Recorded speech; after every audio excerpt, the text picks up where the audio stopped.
Rust Creek wasn't a town known for mercy. It sat crooked at the edge of the dry lands where the wind kicked dust harder than most men kick sense. And behind the old saloon, where the smell of whiskey fought with a stink of sweat, something mean was happening. Inside a leaning tool shed with sagging rafters and rusted lanterns, a crowd had gathered. Not the kind of crowd that tipped hats or prayed before meals. This was the low kind, men with cracked boots and hung-over eyes, young boys trying to act hard, and older ones who'd already turned sour. They circled the center of the room like vultures around a carcass. But it wasn't a carcass.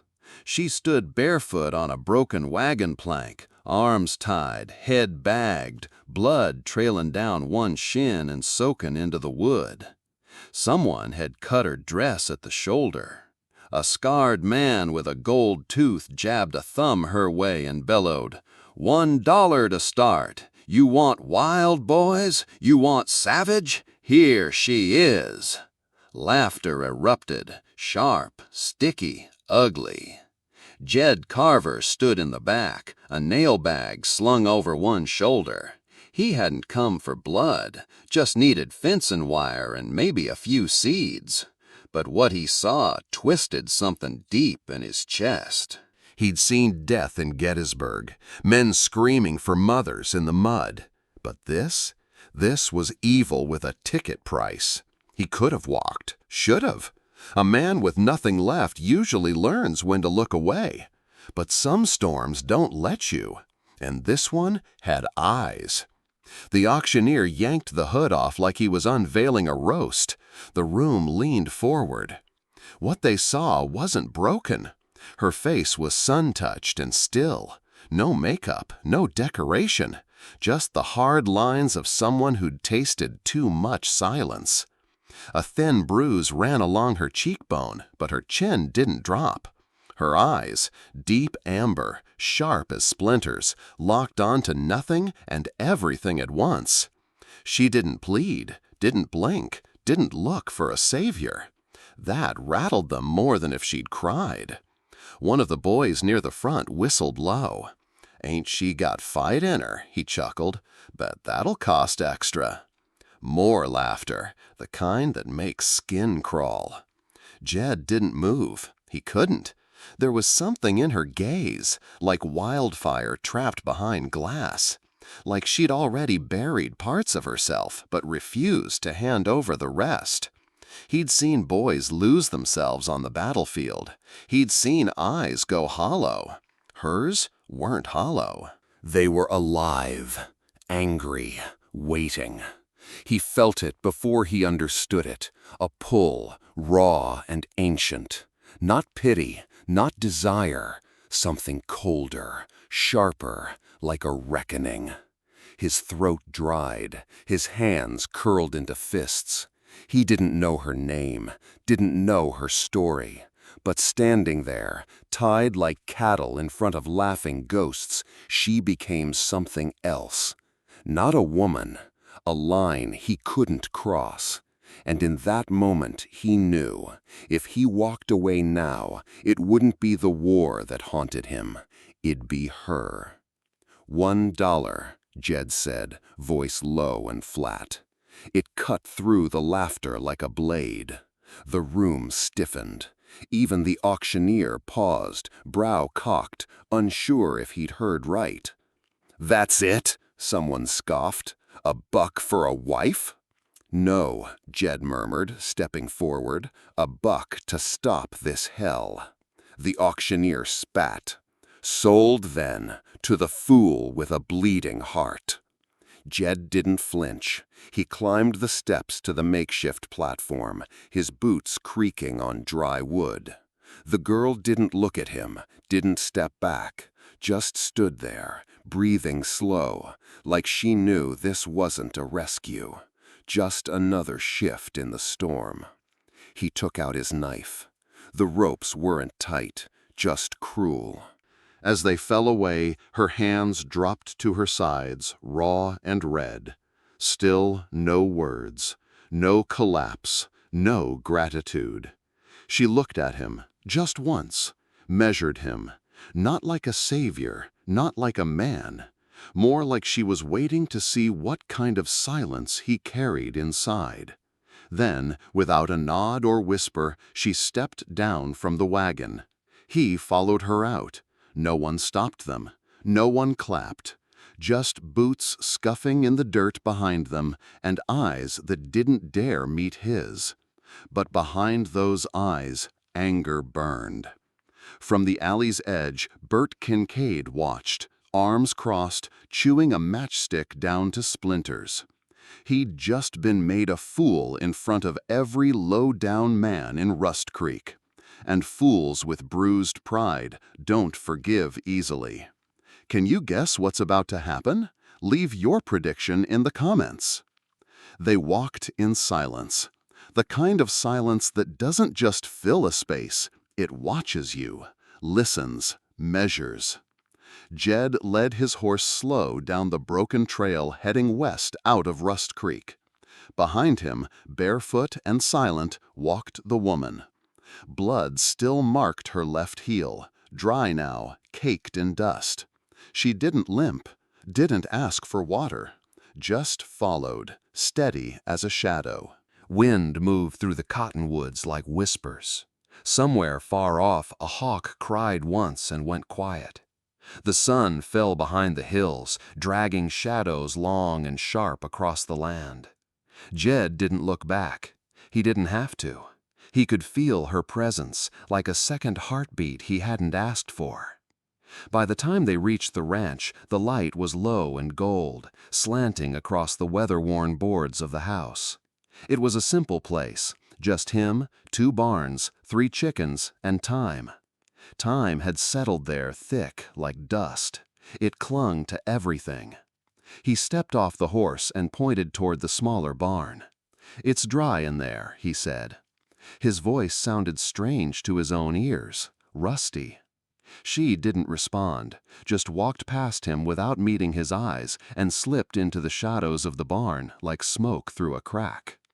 He watched the door close behind her. No slam, no sound, just gone. That night he sat at the edge of his porch with a cup of coffee gone cold in his hands. The stars stretched wide and bright above, but they didn't bring peace like they used to. The quiet was different now. It had weight, a pulse. He kept thinking about the way she'd looked at him, just once, when he cut her free. Not like she was saved, like she was waiting to see if he'd turn into the next man with rope. In the barn, he heard nothing, not a rustle, not a breath. The next morning, before the sun had burned through the fog, Jed left a tin cup of coffee and a slice of cornbread on a wooden crate just outside the barn door. No note, no knock. He just set it down and walked off. When he came back an hour later, the plate was empty, the cup drained. She hadn't taken the knife he left beside it. That felt like something. Day 2, Jed spent most of the morning repairing the west fence line. One of the posts had rotted clear through and needed replacing. When he returned for lunch, he noticed the chicken coop latch had been fixed, better than he'd ever done it. No word, no sign. But he nodded anyway, to no one, and poured himself coffee. That night, as he brushed down the mare, he spoke softly to the stall. "Clara would have liked her," he muttered. "Would have told me I don't know a damn thing about quiet women." No answer. Just the soft creak of wood and the smell of hay. The third day brought wind again, sharp and dry. Jed came back from town with feed bags slung over the mule and found a folded bundle resting on the porch railing. His shirt, cleaned, sewn. He stared at it for a long minute before touching it, like it might burn. That night he didn't sit on the porch. He stood at the door for a while, then turned away. Inside the barn, she still hadn't spoken, still hadn't looked him in the eye. But every morning she took the coffee, ate the bread, and left nothing but silence behind. Only now, that silence didn't feel like a wall. It felt like a breath held, waiting. By the 5th day, the rhythm had settled into something that almost felt like routine. Jed would rise before the sun, grind the beans, boil the coffee, slice the cornbread. He'd set the plate and tin cup on the crate outside the barn like a morning offering and walk away without looking back. Always the same, always gone by the time he returned. He never saw her eat, never heard her move. But things changed, subtle, like the breeze before a storm. One morning, as he opened the tool shed, he noticed the shovel handles had been wiped clean, the metal heads free of rust. The oil can had been left open, a small cloth folded beside it. He hadn't touched those tools in weeks. Another morning, a row of beans he thought long dead now stood propped up, tied with string and patience. No one had been asked. No one had announced. The woman, Tala, though he still hadn't said it out loud, was repairing his world in pieces. Jed tried to act like he didn't notice, but he did, and it shook him more than he'd care to admit. That night, he found himself talking to the wind again. "Clara used to fuss over that garden like it was a newborn calf," he muttered, half to himself. "I tried, but hell, things just don't grow for me." He was standing by the porch, staring at the quiet barn like it might speak back. He scratched his jaw, then laughed under his breath. "You ain't gotta listen, just don't mind the noise." No reply, of course, but he kept talking. Not every night, not out loud exactly, just soft enough that if someone were near, they might hear. He spoke of rain that wouldn't come, the ache in his right knee when the wind blew out of the north, The time he and Clara tried to fix the chimney and ended up half covered in soot, and the dog wouldn't come near 'em for 2 days. Nothing important, nothing grand, but real, and maybe that's what mattered. Each morning, the food disappeared. Each night, the barn light flicked off just before he stepped outside. By the 8th day, Jed left an extra napkin with the plate, stitched with a tiny blue flower Clara had sewn years ago. He didn't know why. Maybe to see if it disappeared too. It did. And that night, just as the sun dipped below the ridge, he spotted her. Not up close, not walking, just sitting. Tala was perched on the far end of the porch steps, not touching the plate, not looking his way, just being there. A small shadow in the corner of his world. She sat until the last light vanished, then rose and walked off without a word. Jed didn't move. He just watched the space she'd occupied and felt something unfamiliar press at his chest. Not hope, not yet, but something close. The sky turned sick by late afternoon. Jed had seen storms before, Texas twisters and Dakota hail, but this one rolled in strange, thick with silence. No birds, no bugs.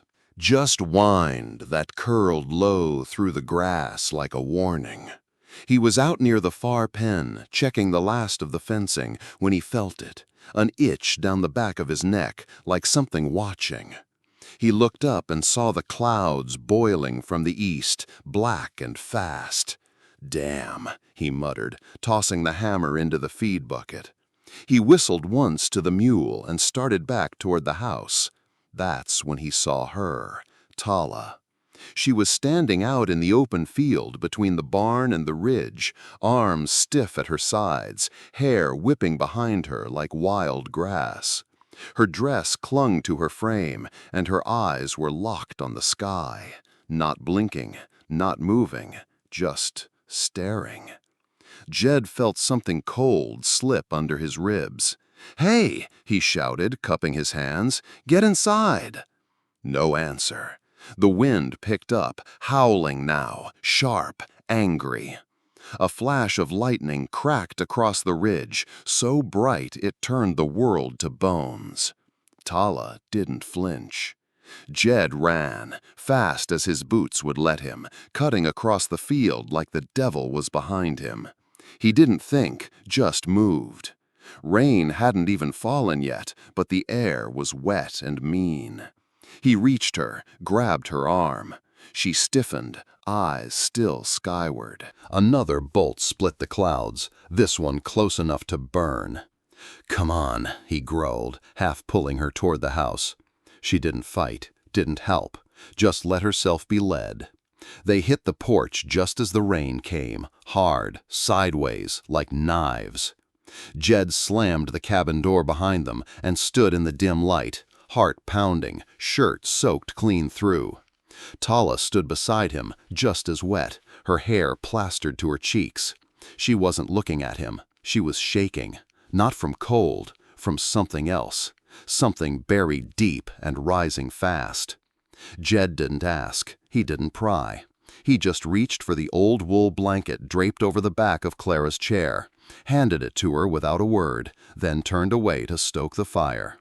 She didn't speak, didn't sit, but she wrapped the blanket around her shoulders and sank slowly to the floor near the hearth, knees pulled tight, eyes closed. Jed poured 2 mugs of coffee, set one beside her on the floor. She didn't touch it, but he left it there anyway. That night, she didn't go back to the barn.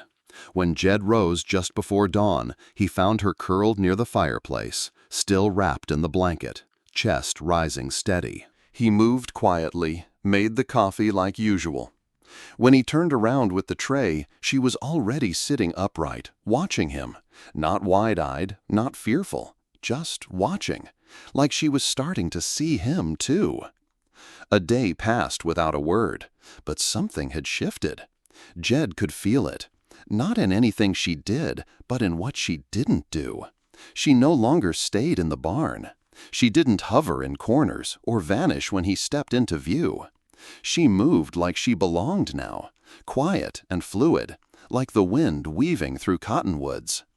That morning, as he stepped out to bring in firewood, Jed noticed something drawn into the dust near the front steps. A flower. Not just any flower, carefully etched with the tip of a stick, or maybe a finger. Long petals, feathered edges. Beside it, one word in block letters, Tala. He crouched beside it, boots creaking, and stared at the name like it might disappear if he blinked. Jed hadn't asked, she hadn't offered, but now it was there, simple, honest, waiting. He stood slowly, stepped back inside. For a long while, he didn't do much, just sat at the kitchen table, turning the name over in his head like a stone in his hand.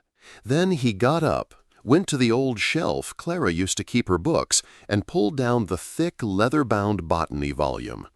It smelled of thyme and lavender, still faint after all these years. He flipped pages slow, scanning hand-drawn images until he found it on page 78. There, a flower native to the southern plains, Tala, and below it a note scrawled in Old Comanche, "She who survives the fire."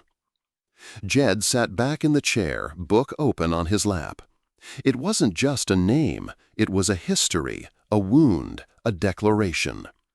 The next morning, when he brought out the coffee and cornbread, he set the plate down like usual, then paused. His voice was dry as the porch wood, but steady. Tala. He didn't wait for a response, just walked off like he had every day before. But that evening, when he stepped out to check the weather, he saw something new in the dust beside the porch. A tiny cross drawn next to her name.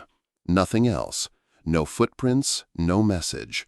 But it stopped him cold. It wasn't a prayer, it was a bridge. Word always moved faster than wind in towns like Rust Creek. Didn't matter if it was true, only that it was juicy. By the end of the second week, folks weren't just whispering about Jed Carver and that Comanche girl. They were telling stories, big ones, twisted ones.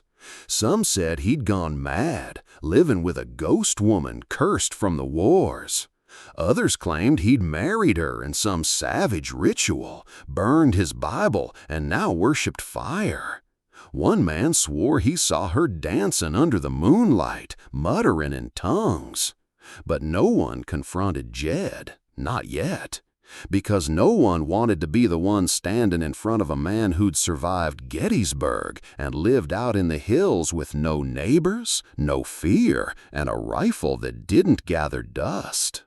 Except Bert Kincaid. He hadn't forgotten, hadn't let it go. Jed had made a fool of him in front of half the town, and in Rust Creek, a bruised ego was worse than a broken bone.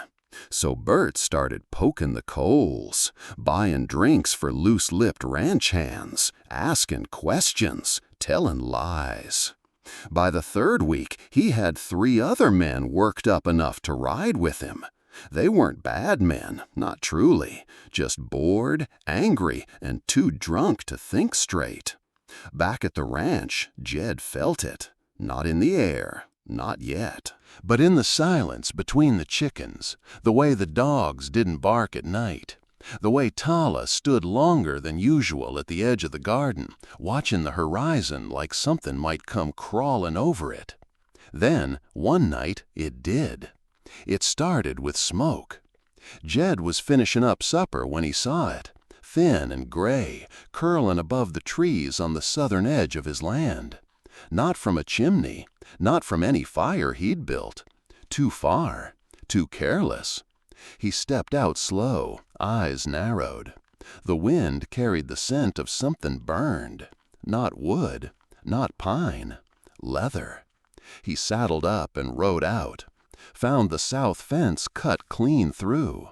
Found hoof prints, 4 sets, leading in, then out.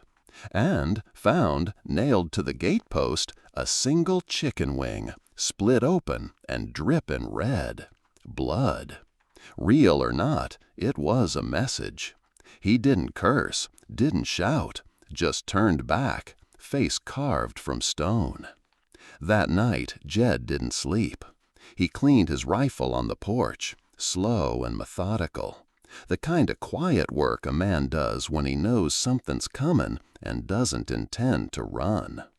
Inside the cabin, Tala didn't ask, but she knew. She moved different that evening, fewer steps, longer pauses. Her gaze lingered near every window, her hands close to the knife drawer. Later, as Jed checked the locks a final time, he found something left on the table beside his coffee mug. An arrowhead, polished, ancient, black as sin. No note, no words. But to Jed, it was clearer than scripture. She's not leaving, not again. Outside, the wind shifted. Something was coming, and this time it wouldn't pass. The knock came at high noon, hard, deliberate, not the kind you mistake for friendly. Jed was halfway through mending a saddle strap when the sound cracked through the still air. He didn't flinch, just set the leather down slow and stood up, stretching the stiffness from his back. Tala was in the garden, her hands deep in the soil, replanting rosemary that had outgrown its pot. She looked up, eyes narrowing toward the trail, then back at him. Jed nodded once, calm, controlled. "Inside," he said, voice low. She didn't argue, didn't ask, just rose, wiped her hands on her skirt, and disappeared into the cabin without a word. He watched the dust rising on the trail before he saw the riders. 4 of them. Bert Kincaid out front, riding like he owned the damn county, shotgun propped across his saddle horn. Behind him, 3 others, half drunk, sunburned, laughing too loud for men carrying that much steel. They didn't slow as they neared the fence line, didn't call out, didn't wait for an invite. They came straight through. Jed stepped down from the porch and stood firm, boots planted in dirt he'd worked with his own hands. He didn't carry the rifle yet, not because he didn't need it, but because the first man to show fear in a standoff usually loses it. Bert pulled up 10 feet away. "Well now," he grinned, mean and greasy, "ain't this quaint?" Jed said nothing. Bert looked past him toward the window. She in there, still playing house with the savage? The word hung in the air like a bad stench. Jed's jaw flexed once, but he didn't move. Not yet. "You got no claim on her, Carver," Bert said, shifting in his saddle. "She's property. Was bought fair, public, in front of witnesses. Town remembers." Jed didn't blink. "She ain't property." Bert smirked. "Oh, then what is she? Wife? That it? You marry her with a dirt ring and a grunt?" Jed finally moved, just a step forward. The air seemed to tighten around him. "She's my wife," he said. Not loud, but final. A few of the men behind Bert shifted in their saddles. Jed could see it, the crack of hesitation, the sudden weight of the moment sinking in. Bert's smirk twisted into something darker. "That ain't law. That ain't real. Hell, you know what this looks like?" Jed didn't answer. Bert leaned forward. "You think taking in some half-wild squaw makes you righteous? You think we'll just let this slide? She belongs to the town. We paid. She's ours." Jed's hand twitched, just once, toward the doorframe where his rifle rested, but he didn't reach for it. Not yet. From behind the screen door came the softest sound, a hinge creaking. Jed didn't turn, but the men on horseback noticed. She stepped out slow, Tala, wearing Clara's old blue shawl, hair braided back, face clean, eyes steady.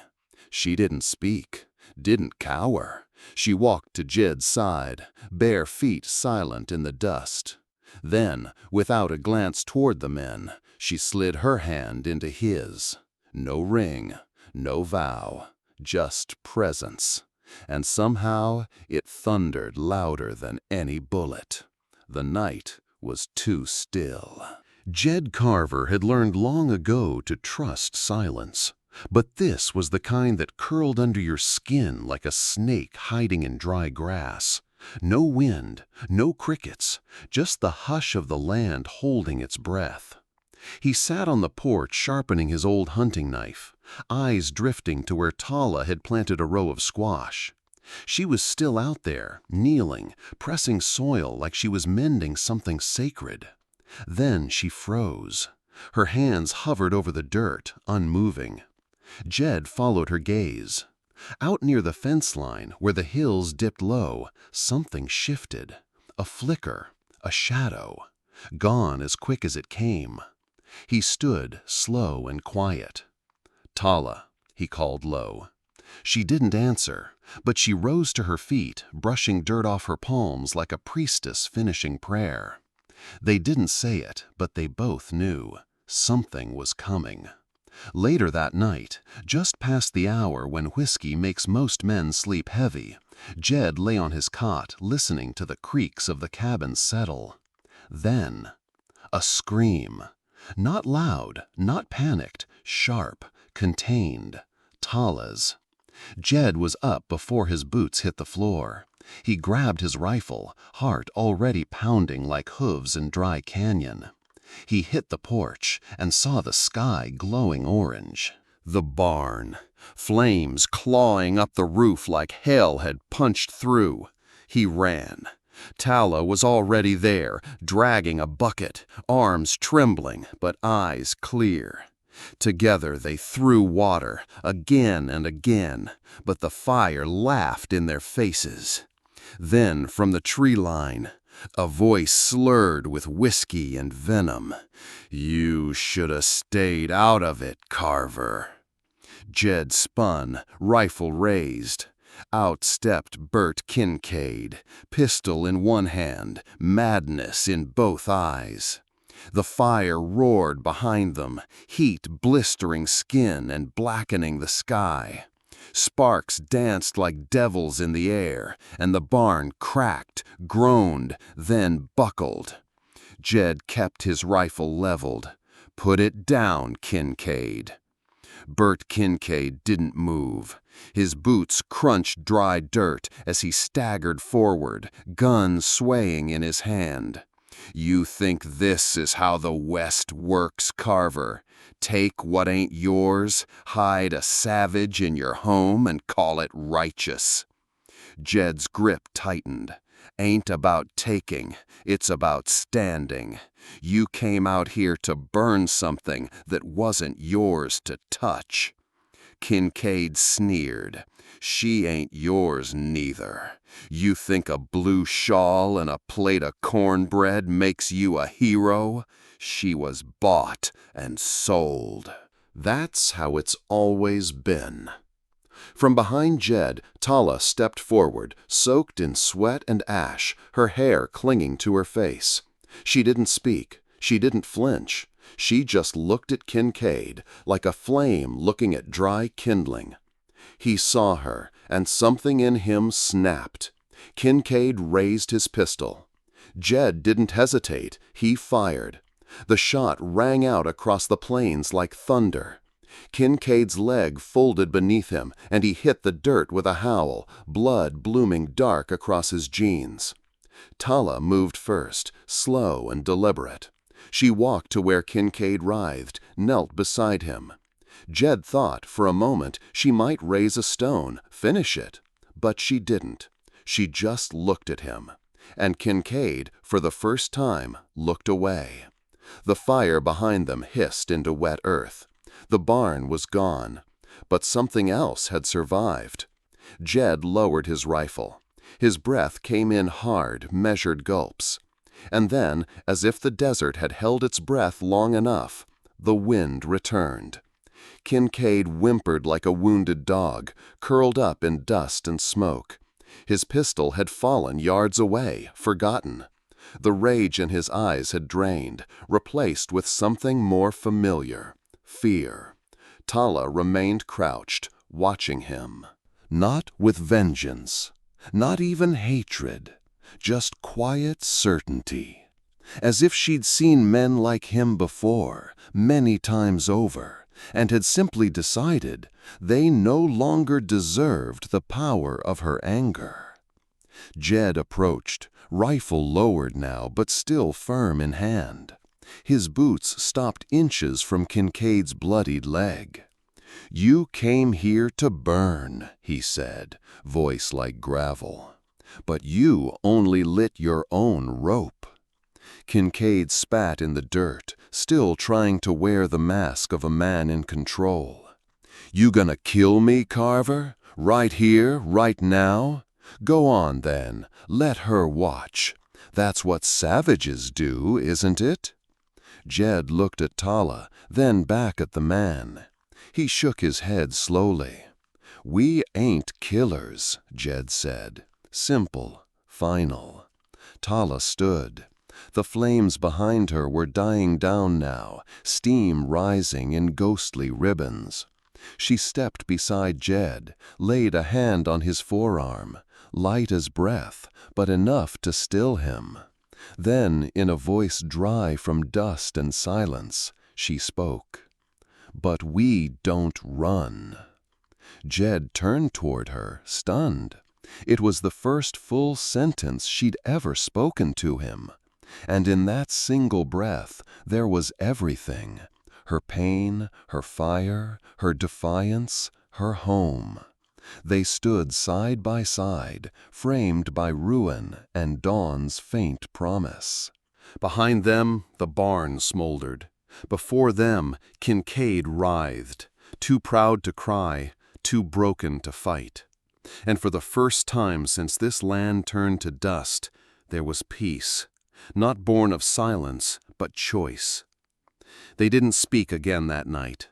Jed poured water over what was left of the barn, his movements slow, deliberate.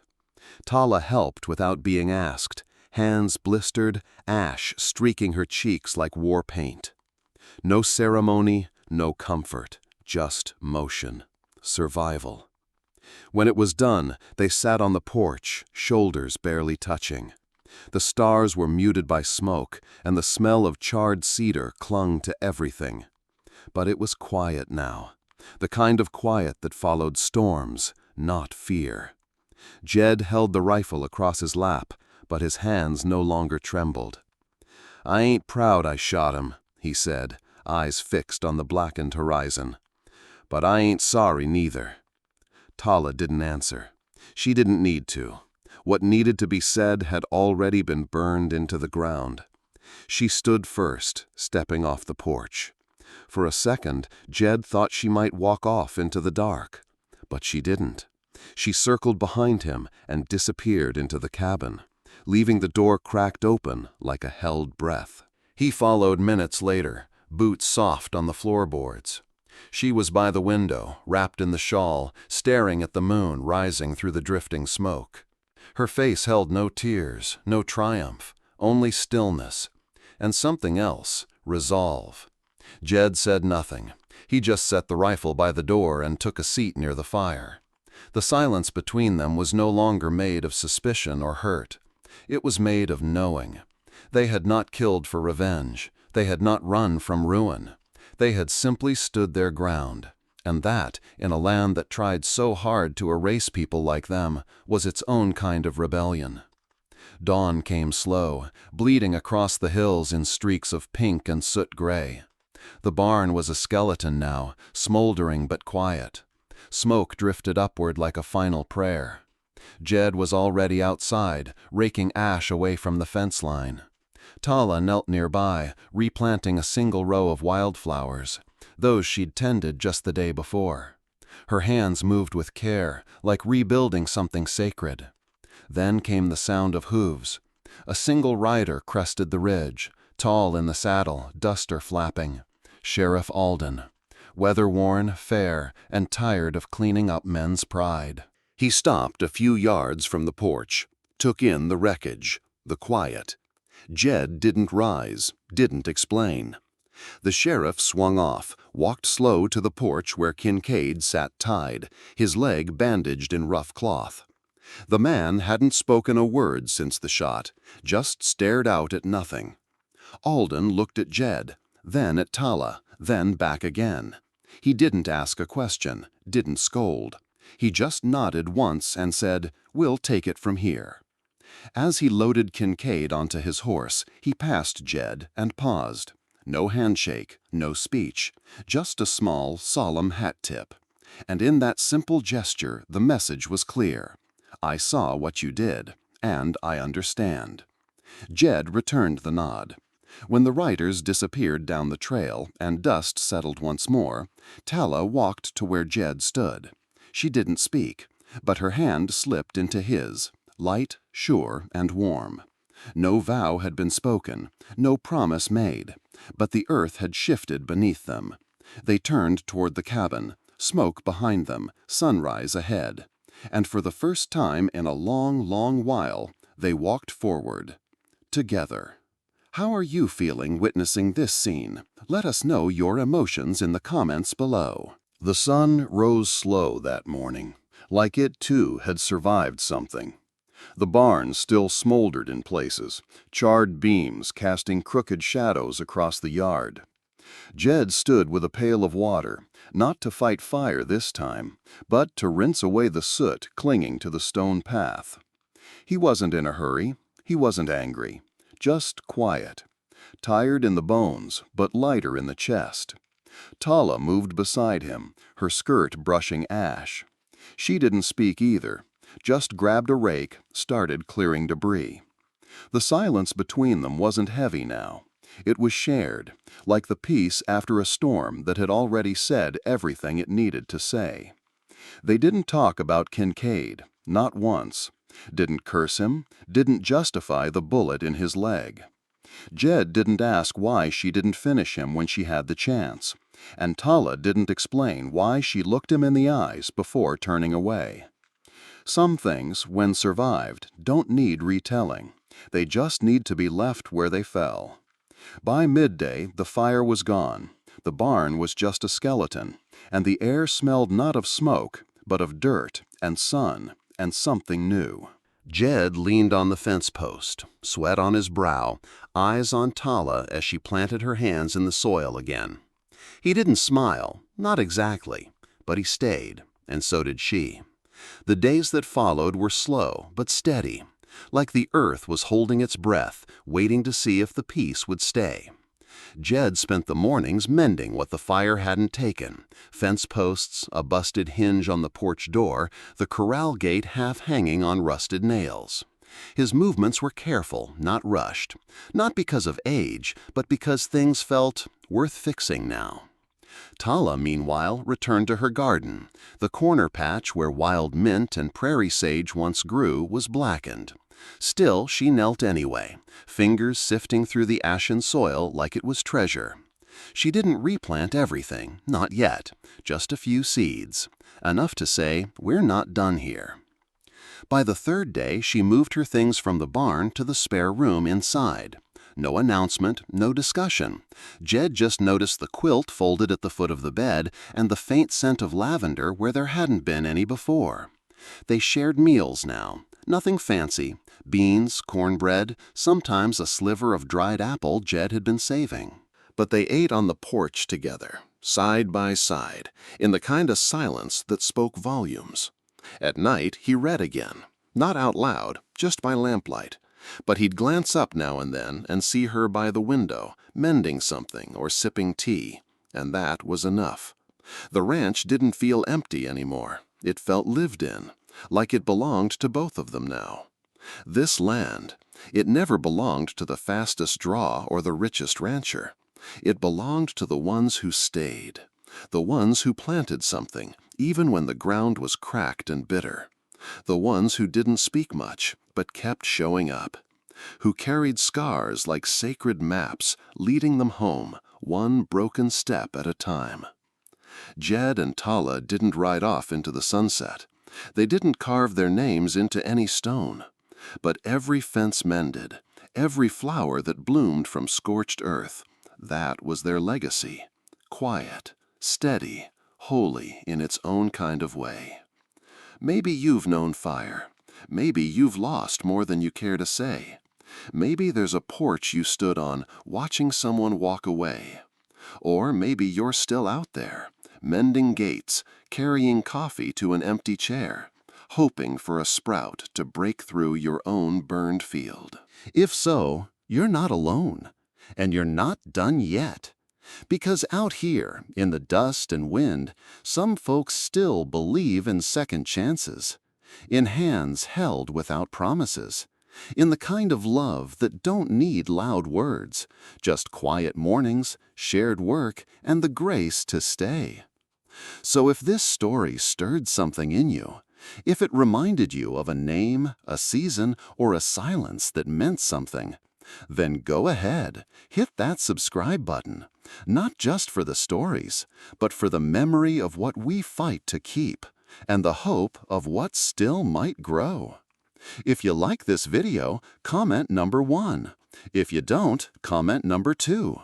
Please subscribe to the channel to watch more videos and give me more motivation to collect and share other stories.